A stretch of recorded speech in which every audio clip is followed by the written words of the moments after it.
யாரோ ஒருத்தருக்கு ஆண்டவர் பேசுறாரு, வேண்டாம் மகனே, நீ விட்டுரு, நீ போராடாத, நீ வழக்காடாத, நீ சண்டை போடாத, நீ அமைதியா இரு, நீ எதுவும் பண்ண வேண்டாம்.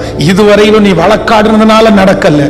சில நேரத்துல நம்ம என்ன நினைப்போம் அப்படின்னா, 2 வார்த்தை பேசினாதான் நல்லா இருக்கும், இல்ல அப்படின்னா நம்ம தப்பு பண்ணது மாதிரி ஆயிருமே, நம்ம தப்பு பண்ணது மாதிரி ஆயிருமே.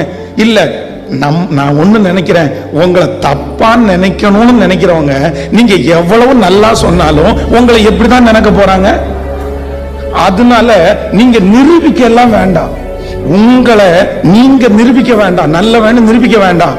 ஆனா ஆண்டவர் சொல்றாரு, நீ எங்க இருந்தாலும் முர்தகாய், நீ ராஜாவை காப்பாத்தினது உண்மை, பத்திரத்துல எழுதப்பட்டது உண்மை, ஆனா அங்கீகாரம் உனக்கு கிடைக்கல, அதற்கான உயர்வும் உனக்கு கிடைக்கல, உனக்காக யாரும் பரிந்தும் பேசல, நீயும் போய் நான் இப்படி செஞ்சனேன்னு சொல்லல. ஆனா ஒரு நாள் அந்த மனுஷனுக்காக தூக்கத்தையே கலைச்சார்ல, ராஜாவுடைய தூக்கத்தையே கலைச்சார்ல. அப்ப நான் சொல்றேன், உங்களுக்காக யார் வழக்காடணும், உங்களுக்காக யார் சொல்லணும்? நீ ஒண்ணுமே சொல்ல வேண்டாம். கர்த்தர் உங்களுக்கு உதவி செய்யணும்னு நினைச்சாருன்னா ராஜாவுடைய தூக்கத்தை தட்டி எழுப்ப பண்ணுவார், அங்க உங்களுக்காக கிரியை செய்வார். என் தேவன் பெரிய தேவன், சாதாரணமானவரே அல்ல. ஹல்லேலூயா. அப்போ நம்ம யார்கிட்டையும் போய் நல்லவங்கன்னு என்ன பண்ணிட முடியாது, நிரூபிச்சிடவே முடியாது, நிரூபிச்சிடவே முடியாது, எனக்கு தாங்க அப்படின்னு கேட்டுறவே முடியாது. அப்போ எல்லாத்தையும் யார் கையில அப்படின்னா, ஆண்டவரே உங்க கையிலேயே நான் கொடுக்கிறேன், உங்க கையிலேயே நான் கொடுக்கிறேன்.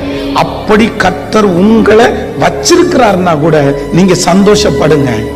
ஏற்ற காலத்தில் அவர் உங்களை உயர்த்தும்படிக்கு அவருடைய பலத்த கைக்குள்ள, பலத்த கைக்குள்ள என்ன உயர்த்த போகிறது நிச்சயம், என்ன ஆசீர்வதிக்க போறது நிச்சயம், என் தலையை நிமிர பண்ண போகிறது நிச்சயம், என் சத்துருக்களுக்கு முன்பாக எனக்கு ஒரு பந்தியை ஆயத்தப்படுத்த போகிறது நிச்சயம், என்னை பகைத்தவர்கள் வெறுத்தவர்களுக்கு முன்பாக என் தலையை நிமிர பண்ண போகிறது நிச்சயம், என்னோடு கூட கர்த்தர் இருக்கிறார் என்று என் பகைஞன் பார்க்க போகிறது நிச்சயம், நிச்சயம் ஒரு நாள் நடக்கும்.